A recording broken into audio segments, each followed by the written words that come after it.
Hello everyone, আমি Shantanu sir zenith একাডেমির তরফ থেকে তোমাদের প্রত্যেককে জানাই বিজয়ার শুভেচ্ছা। আজ বিজয়া অর্থাৎ প্রতিমা নিরঞ্জন বা বিসর্জনের দিন। এই যে প্রতিমা নিরঞ্জনকে আমরা ইংলিশে কি বলি? Idol immersion. ইমার্শন কথাটা এসছে কি থেকে? ইমার্স থেকে, যার মানে হচ্ছে নিমজ্জিত হয়ে যাওয়া বা ডুবিয়ে দেওয়া, ডুবে যাওয়া।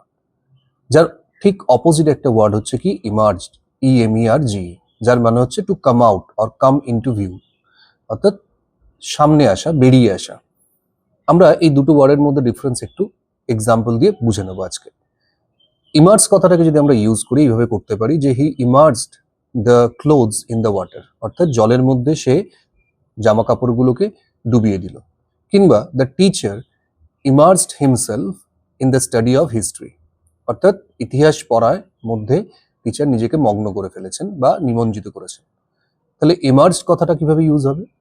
আমরা বলতে পারি great leaders emerge from poverty, অর্থাৎ দারিদ্র থেকে মহান লিডাররা বেরিয়ে আসেন।